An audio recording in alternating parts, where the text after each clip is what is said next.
अस्सलामुअलैकुम। आज हम चैप्टर 10 इलेक्ट्रोमैग्नेटिज्म के एमसीक्यूज डिस्कस करेंगे। एमसीक्यूज 1 देखते हैं। कहता a current is flowing towards north along a power line, the direction of magnetic field over the wire is directed towards. इस एमसीक्यूज में कह रहा है कि एक पावर लाइन, एक वायर में करंट जो है फ्लो कर रहा है, तो उस करंट की जो डायरेक्शन है वो किस तरफ है? नॉर्थ की तरफ है। तो उस वायर में मैग्नेटिक फील्ड की डायरेक्शन बताएं किस तरफ होगी। करंट की डायरेक्शन नॉर्थ की तरफ है। फाइंड क्या करना है? मैग्नेटिक फील्ड की डायरेक्शन बतानी है कि मैग्नेटिक फील्ड जो है वो किस तरफ होगी। तो राइट हैंड ग्रिप रूल के अकॉर्डिंग जब भी हम कंडक्टर को या करंट कैरिंग वायर को राइट हैंड में पकड़ेंगे कुछ इस तरह, तो जो थंब है वो किसकी डायरेक्शन को रिप्रेजेंट करता है? वो करंट की डायरेक्शन को बता रहा होता है। और जो कर्लिंग फिंगर्स होती हैं वो मैग्नेटिक फील्ड बी की डायरेक्शन को रिप्रेजेंट करती हैं। थंब जो है वो करंट की डायरेक्शन को रिप्रेजेंट करता है। तो अगर हम यहाँ पर देखें तो करंट जो है वो किस तरफ है? नॉर्थ की तरफ है। कर्लिंग फिंगर्स जो हैं वो मैग्नेटिक फील्ड की डायरेक्शन को रिप्रेजेंट कर रही होती हैं। तो यहाँ पर अगर हम देखें तो कर्लिंग फिंगर्स की डायरेक्शन जो है वो किस तरफ है? ईस्ट की तरफ है। इट्स मीन कि मैग्नेटिक फील्ड किस तरफ लाई कर रही है? ईस्ट की तरफ उसकी डायरेक्शन है। तो यहाँ पर हमारा ऑप्शन जो है वो सी करेक्ट है। नेक्स्ट एमसीक्यूज देखते हैं। कहता है the force exerted on a wire of 1 metre length carrying 1 ampere current placed at right angle to magnetic field is called। MCQs में कह रहा है कि एक वायर जिसकी लेंथ कितनी है? 1 मीटर, उसमें से करंट कितना गुजरा है? 1 एम्पेयर, और उसको मैग्नेटिक फील्ड के राइट एंगल पर रख दिया है। तो उसके ऊपर जो फोर्स एक्सर्टेड हो रही है, देखिए तो फोर्स एक्सर्ट हो रही है एक कंडक्टर के ऊपर, उसमें से करंट गुजरा है 1 एम्पेयर और लेंथ कितनी है उसकी? 1 मीटर। तो ये किसके इक्वल होगा? तो ये जो डेफिनेशन है ये किसकी है? ये मैग्नेटिक इंडक्शन की डेफिनेशन है या फिर मैग्नेटिक फील्ड स्ट्रेंथ बी की डेफिनेशन है। तो यहाँ पर हमारा ऑप्शन जो है वो सी करेक्ट होगा। एमसीक्यूज देखते हैं। कहता है the unit of flux density is.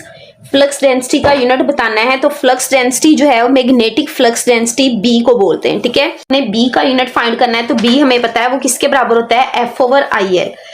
तो यहाँ पर अगर हम फोर्स का यूनिट देखें तो वो न्यूटन होता है, करंट का यूनिट एम्पियर है, लेंथ का यूनिट है मीटर। तो मैग्नेटिक फ्लक्स डेंसिटी का यूनिट बना न्यूटन पर एम्पियर पर मीटर। तो यहाँ पर अगर हम देखें तो ऑप्शन हमारा जो है वो ए करेक्ट है। नेक्स्ट एमसीक्यूज देखते हैं। कहता a moving charge particle is surrounded by. एक चार्ज पार्टिकल जो मूव कर रहा है उसके पास बताएं कौन सी फील्ड होगी। चार्ज पार्टिकल जहां पर भी होगा, चाहे वो रेस्ट की हालत में हो चाहे वो मूव कर रहा हो, उसके पास इलेक्ट्रिक फील्ड होती है। लेकिन जब वो मूव करता है तो वो उसके पास क्या होती है? अब मैग्नेटिक फील्ड भी वो प्रोड्यूस कराता है। यानी कि जब चार्ज पार्टिकल मूविंग स्टेट में होता है उसके पास दोनों फील्ड्स होंगी, both electric and magnetic field. तो यहाँ पर हमारा ऑप्शन जो है वो सी करेक्ट है। नेक्स्ट एमसीक्यूज देखते हैं। कहता magnetic force on the charge Q moving parallel to magnetic field with velocity v।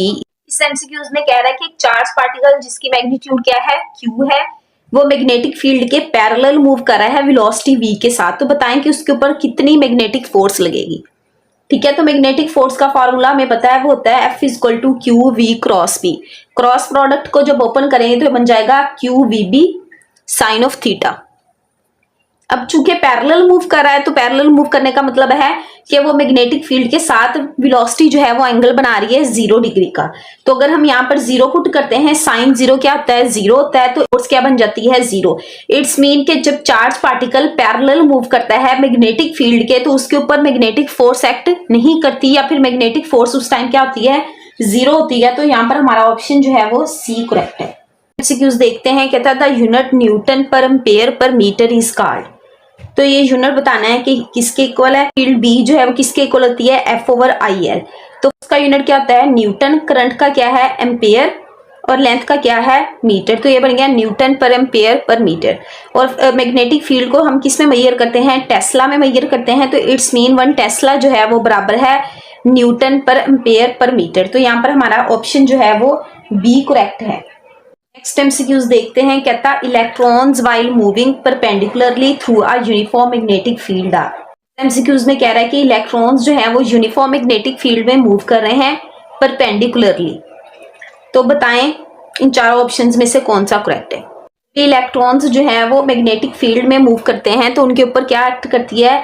Magnetic force, जो कि बराबर होती है F=QVB साइन ऑफ थीटा। यहाँ पर जो थीटा है वो एंगल है किसके दरमियान, जो कि बनता है वेलोसिटी और मैग्नेटिक फील्ड के दरमियान। चूंकि वो परपेंडिकुलरली मूव कर रहे हैं तो थीटा क्या हो जाएगा, अब 90 डिग्री पुट करेंगे और साइन 90 क्या होता है, 1 होता है। इट्स मीन कि जब इलेक्ट्रॉन जो है वो परपेंडिकुलरली मूव करते हैं मैग्नेटिक फील्ड के, तो उन पर जो फोर्स है उस टाइम मैक्सिमम एक्ट कर रही होती है और वो बराबर होती है FB = QVB।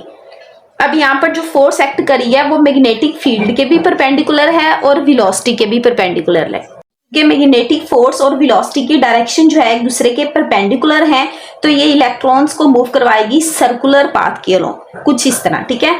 तो मैग्नेटिक फोर्स जो है उस टाइम प्रोवाइड कर रही होती है सेंट्रीपिटल फोर्स, और वो इलेक्ट्रॉन्स को जो है वो सर्कल में मूव करवाना शुरू कर देती है। तो यहाँ पर अगर हम देखें तो हमारा ऑप्शन जो है वो C करेक्ट है, deflected along circular path. Electrons जो है वो उस टाइम अब सर्कुलर पाथ में मूव करना शुरू कर देंगे। तो ये थे हमारे चैप्टर 10 के MCQs जो कि हमने डिस्कस कर लिए हैं। अल्लाह हाफिज।